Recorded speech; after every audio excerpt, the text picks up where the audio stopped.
si logramos explicarle a la gente con claridad qué es el terrorismo. Nos queremos sacar una foto, ¿puede Porque ser? ustedes los cachacos saben algo de terrorismo o no saben nada. Recientemente está pasando. Recientemente está pasando. Una noticia ya de un atentado en un centro comercial de Colombia. Ustedes hace 50 años que están en guerra. Oh, pero casi el terrorismo no se ve en nuestras capitales. Bienvenido a la Argentina, cachaco. Muchas gracias. Lo he visto filmando el tema del pescado podrido. Pero hay que ir a Clarín para filmar el pescado podrido. No a una pescadería. No. ¿Por qué qué motivó a esa? Mira, el martes es el aniversario del atentado a la AMIA. Caramba. Y como yo soy médico, tengo la obligación de prevenir la posibilidad de que a la gente le vendan pescado podrido. Que en la jerga comunicacional, pescado podrido significa una intoxicación con la desinformación. Exactamente. O con la información falsa. O con la información falsa. Hoy acá en esta radio, al mediodía, Daniel Lindman estuvo hablando del tema a dos personas. Una es el licenciado Guillermo Moreno y otro es el doctor Carlos Tejeldín. Sí. Carlos Tejeldín hoy es un abogado penalista. Bravas las declaraciones de Tejeldín hoy. Sí, es uno de los testigos privilegiados de la causa AMIA, es una persona que sabe mucho, y estuvo apenas 11 años preso, falsamente acusado. Sí, una banalidad. Sí. Es una banalidad. Yo quisiera que vos me permitas compartir con la audiencia a qué me dedico yo. Por supuesto. Yo me dedico a algunos temas básicos de geopolítica. Uno de ellos es terrorismo. Otro de ellos es defensa nacional, Malvinas y demás. Y aparentemente estos temas no guardan relación con la coyuntura electoral. Rápidamente voy a explicar en qué sentido guardan enorme relación. No solo lo de la AMIA y terrorismo, que se caracterizan por ser un tema de terrorismo, es decir, un ataque a la nación argentina con bombas y con muertos, que parece ser patrimonio e interés solo de un reducidísimo sector de la vida argentina, como si no tuviera importancia política y geopolítica. Como si las víctimas no hubieran sido argentinos. Claro, exactamente. Entonces, para lograr que la gente se desentienda y se desinterese y se ponga apática con ese tema, son necesarias campañas técnicas de manipulación de masa, que se hacen durante mucho tiempo y que necesitan contar no solo con el aparato comunicacional, sino con la apatía de todas las dirigencias políticas. Si no, eso no podría existir.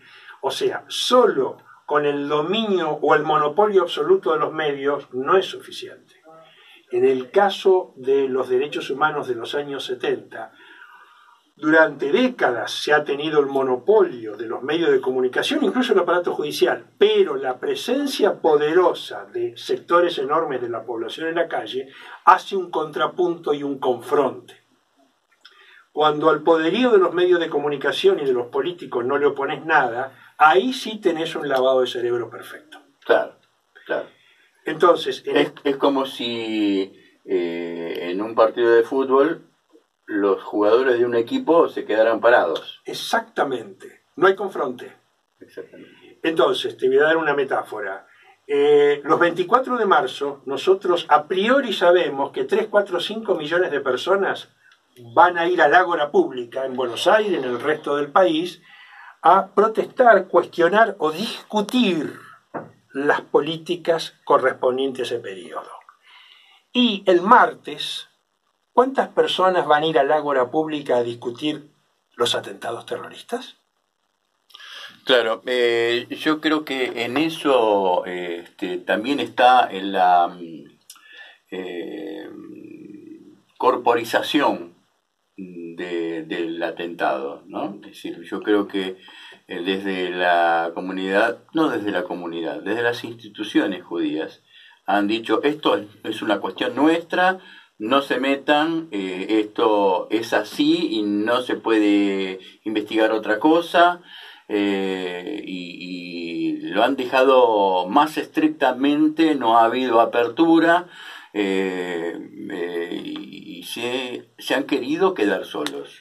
Bueno, ellos pueden decirte yo me quiero quedar solo, depende de vos que les digas sí, Sí, por te supuesto. obedezco por completo. Sí, por supuesto.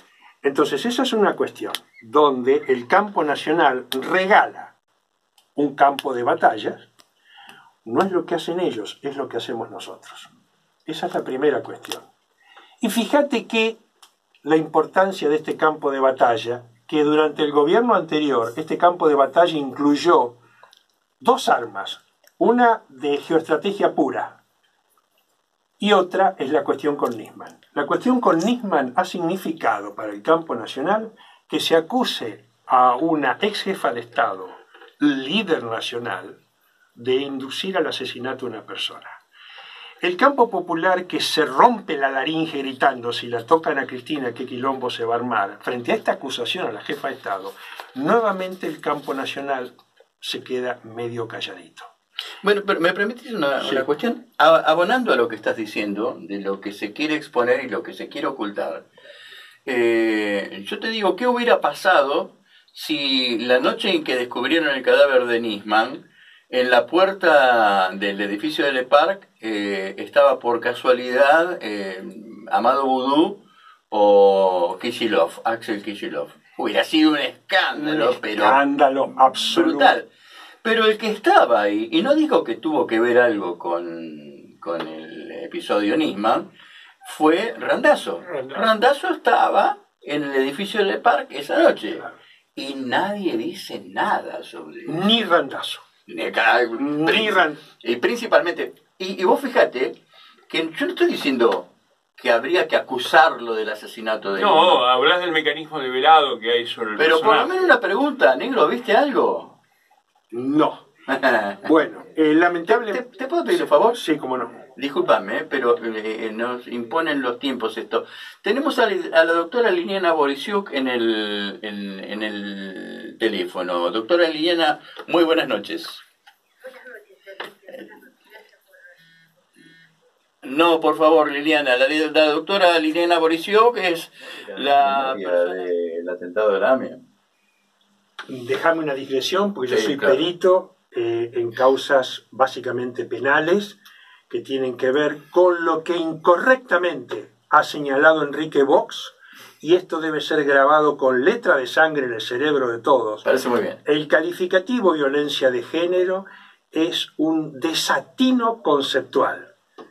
Entonces, presupone, y lamentablemente hay mucha pseudo jurisprudencia ideológica cultural en el aire, Y alguna demagogia, ¿no? También. mucha demagogia, presupone que en la condición del macho o del machismo, o sea, del género, estaría un camino de continuidad con tamaña barbarie.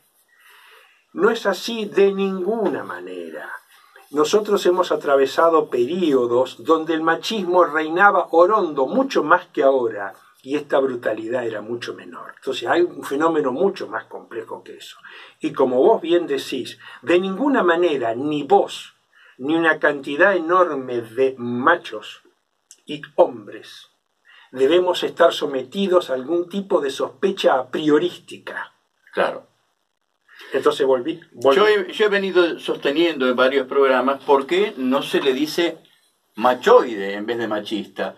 Porque, por ejemplo, yo digo, así como en el fútbol los medios de comunicación alientan la violencia poniéndole calificativos endilgantes y no los llama los cobardes del tablón, los Así delincuentes de la cancha, no, los llama los barra brava. Algo ensalzante, Sí, por que a los supuesto. tipos les encanta usar, Por supuesto. ponérselo en la Por camiseta, supuesto. yo soy barra brava de tal Por club, supuesto. porque es negocio la De violencia eso en el labura. fútbol. De eso labura. Entonces le ponen algo ensalzante. Yo digo, dejemos de ponerle un nombre ensalzante al femicidio, porque vos le decís machista, macho, y el tipo le gusta. Por supuesto. Entonces estamos en un error, vos lo tenés que descalificar para que él no se ensalce con lo que estás criticando, queriendo criticar y en realidad lo estás agrandando. Mira, yo no soy un erudito en la dogmática del derecho, pues yo soy un perito que me manejo en un campo más acotado. Pero dentro de la dogmática del derecho, el doctor Zaffaroni ha dicho que la categoría femicidio no corresponde. La categoría es homicidio, no femicidio. Entonces la categoría es homicidio. La categoría no es violencia de género o no. Pero salvada esta digresión, quiero decirte además que además de la cuestión local intrínseca que tenemos con el aniversario AMIA del martes, y hoy al mediodía esto se discutió en el programa de Nisman de manera brillante, nosotros acabamos de tener un evento geopolítico del más alto nivel internacional, que metafóricamente hablando, yo te diría que una bomba de verdad.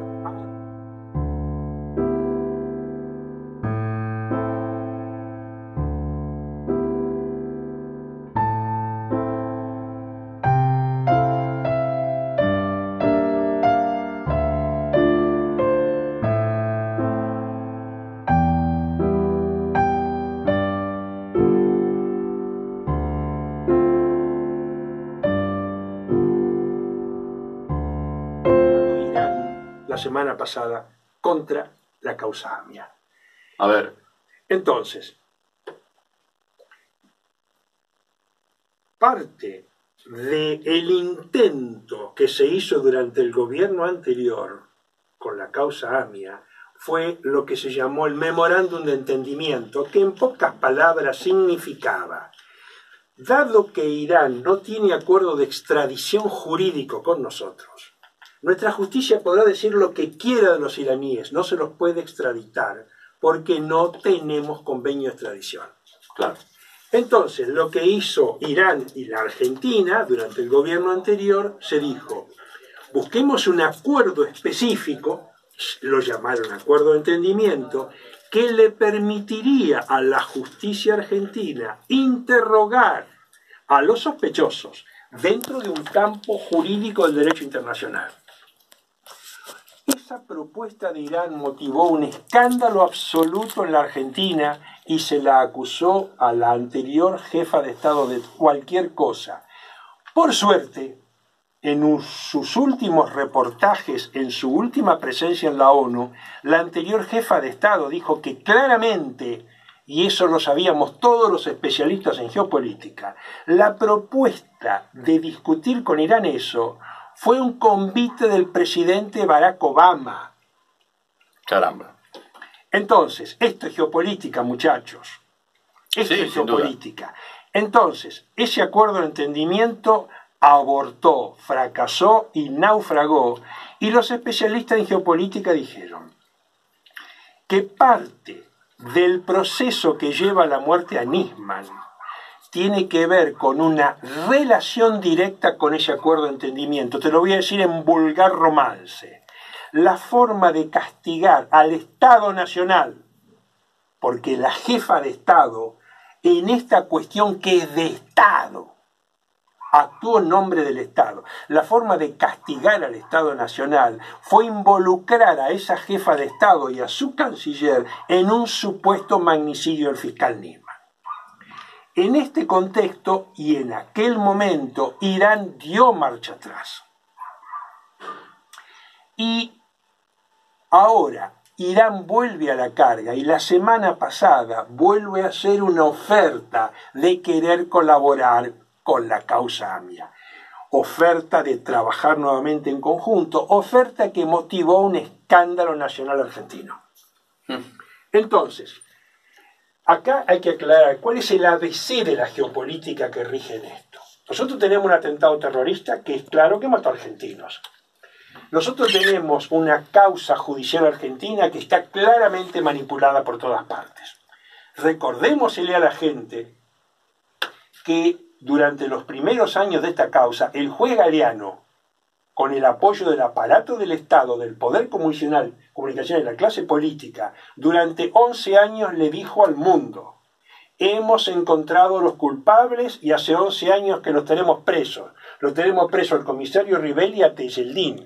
La justicia argentina le gritó al mundo que tenía clara la verdad y los cómplices de terrorismo estaban presos.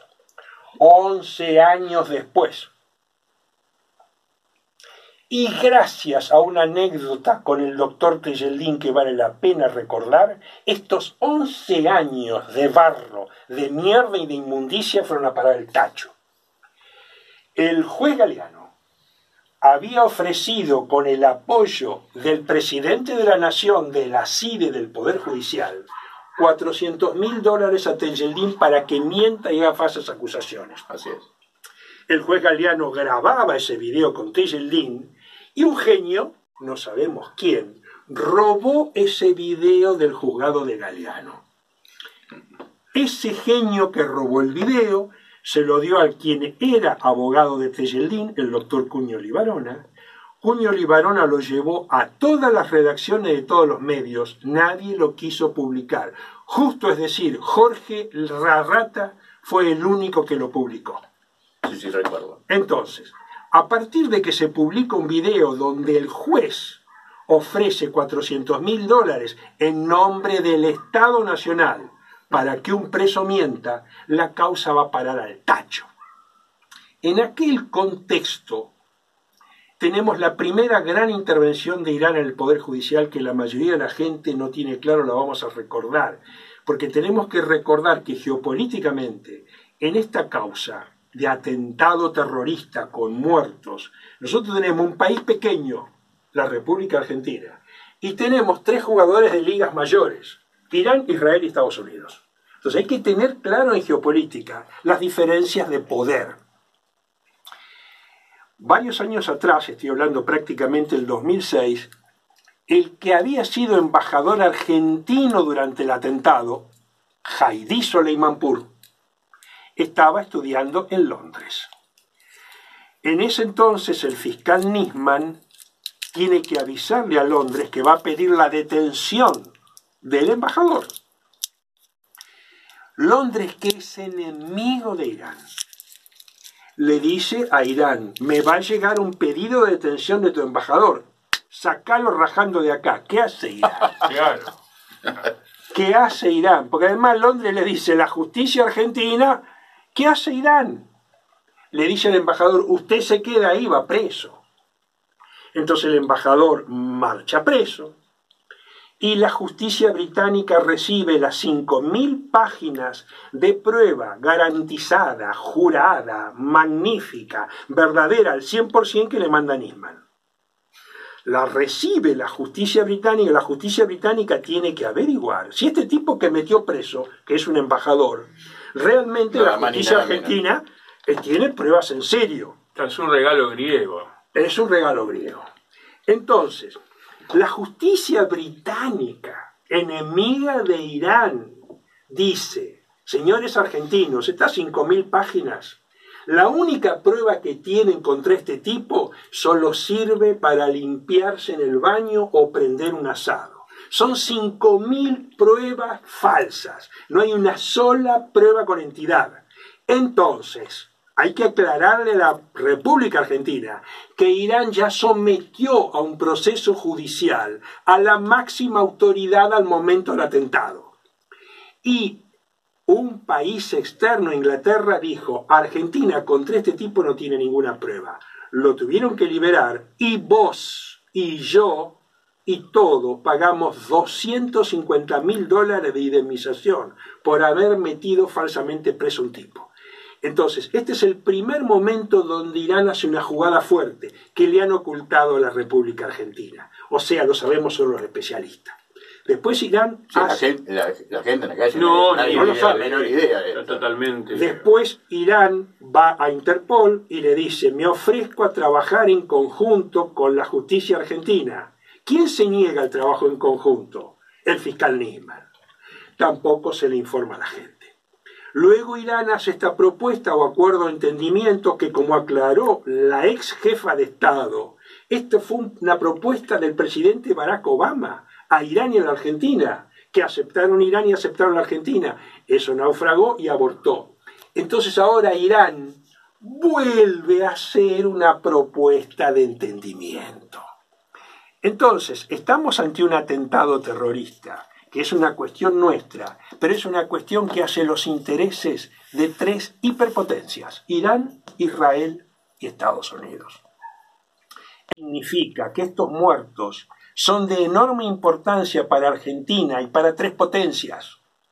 Entonces, un muerto no vale lo mismo según la vara con la cual lo miras. Claro, según el color de la piel. Exacto. Entonces, estos muertos, se le ha dicho a la República Argentina que no tienen valor, que no entran en el proceso electoral, que no sirven para nada. Estos muertos, te está diciendo Irán, Israel y Estados Unidos, valen muchísimo para la alta geopolítica global.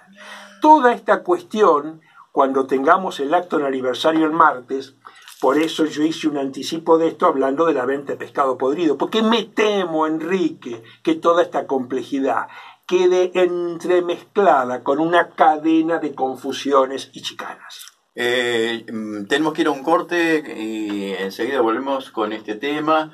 Quiero...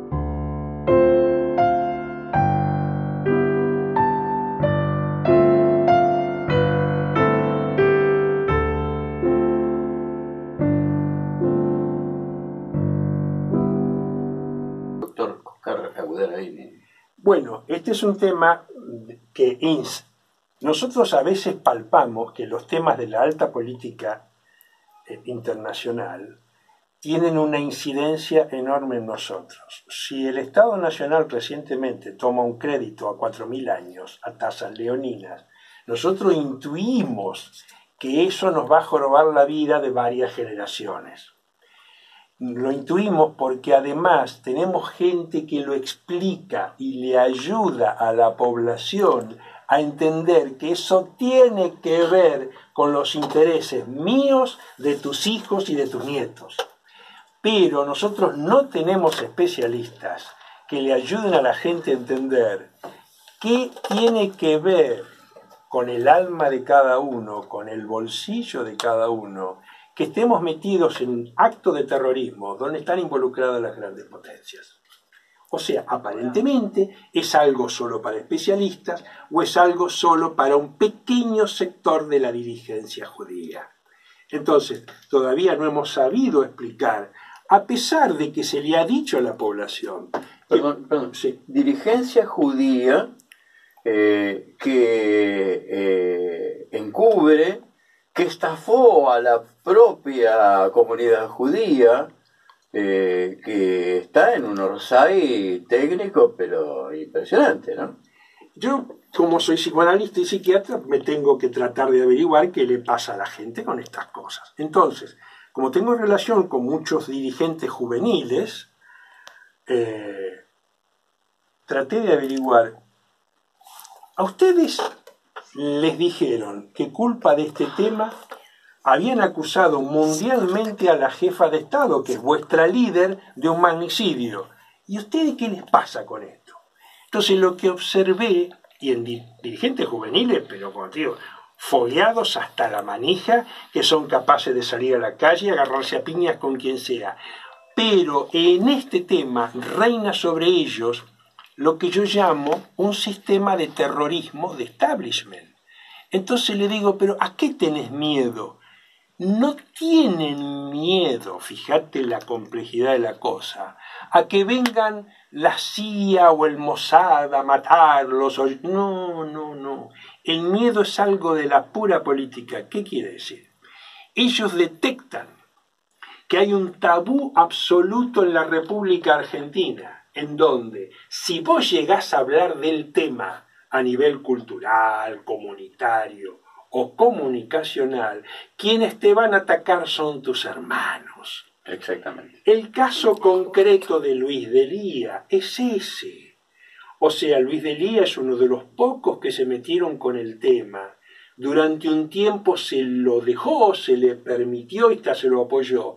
Después, quienes le bajan el pulgar es la totalidad del campo político y comunicacional.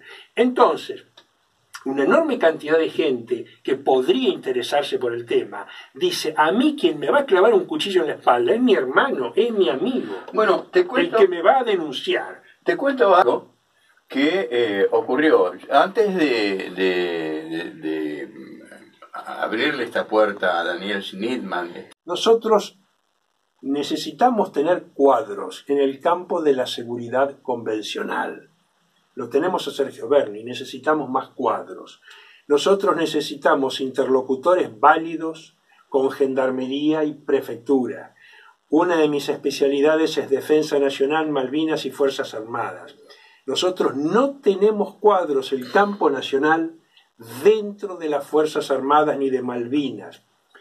El actual gobierno nacional tiene un héroe de Malvinas, que es Juan José Gómez Centurión, que es un líder cultural y político de todos los veteranos, porque es un héroe de Malvinas. El campo nacional no tiene un héroe propio que lidere a los veteranos. La familia militar más los veteranos son 1,5 millones de votos en el país. Entonces nosotros no tenemos poco trabajo con eso. La policía de la provincia son 100.000 hombres, 100.000 hombres más su familia, son 1 millón de personas. Entonces, la situación política nos pone por fuera del diálogo con ellos. Entonces nosotros tenemos que salir a decir, como dice la señora, no sirven para nada. Entonces, estamos forzados a que ellos nos consideren enemigos.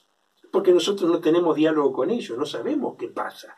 ¿Qué pasa con el sistema de seguridad de la Policía Federal que no puede dar seguridad a una cuadra del departamento? No lo sabemos.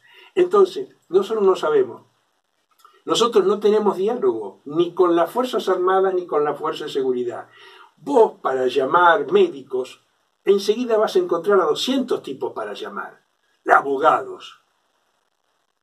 ¿Qué militares confiables tenés para llamar? Prácticamente no tenemos. ¿Qué gendarmes confiables tenés para llamar? ¿Qué prefectos? ¿Qué policías confiables? Bueno, Entonces, ahora hay algunos militares que no estudiaron en West Point, por ejemplo. Claro, el Ya tema es que nunca tuvimos un espacio de tiempo prolongado, como en el caso del compañero Chávez, que formó unos cuadros que eran parte de su gesta.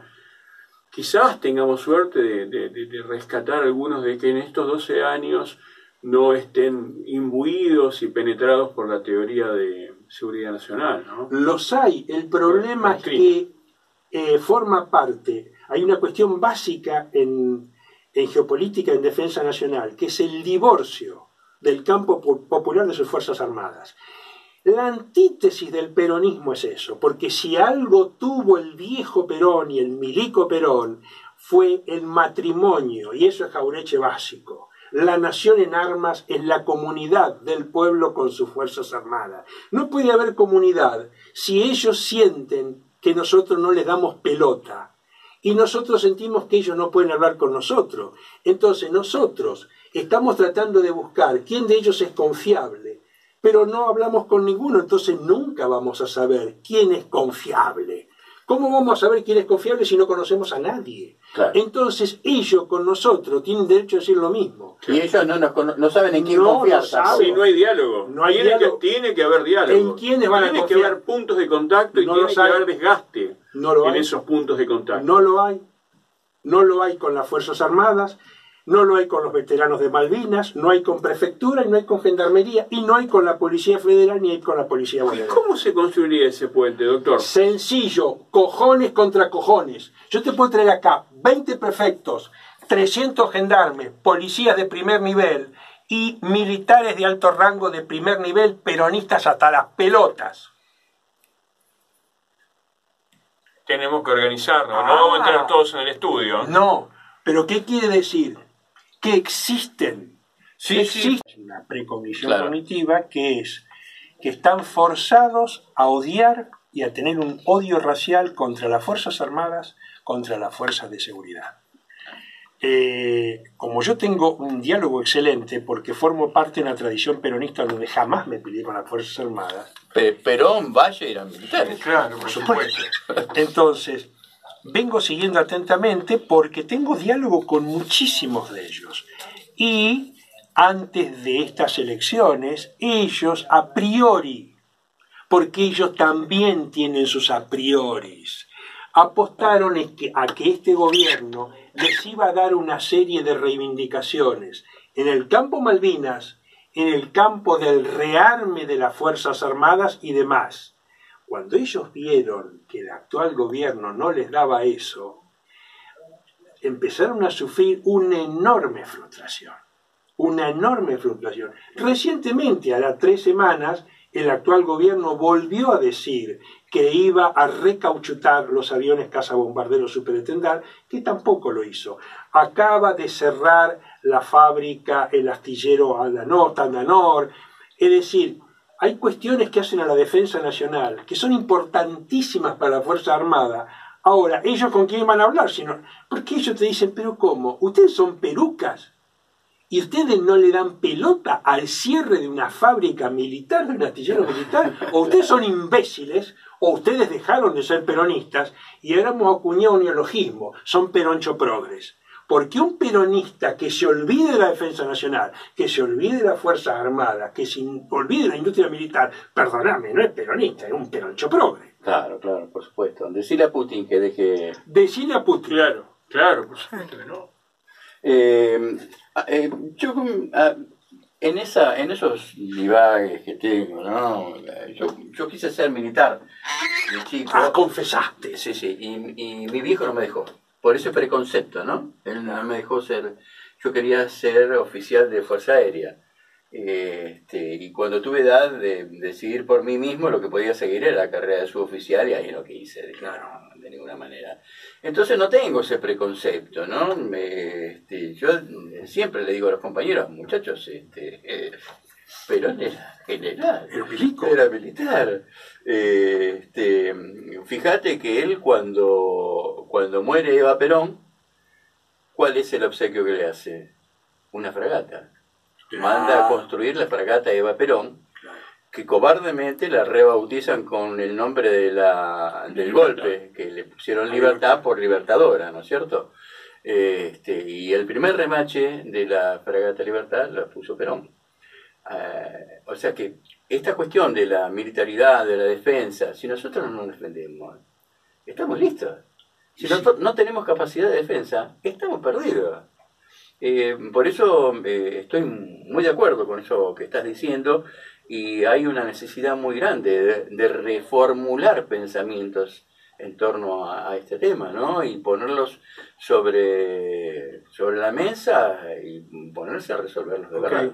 Yo les agradezco que me hayan invitado hoy, que hayamos podido hablar de estas cosas. Quiero decirle que estos temas están en la campaña, porque la familia militar son 1,5 millones de votos, la fuerza de seguridad casi otro tanto, ellos van a votar. Y tienen la convicción de que nosotros los despreciamos y los rechazamos y los discriminamos. Pero claro.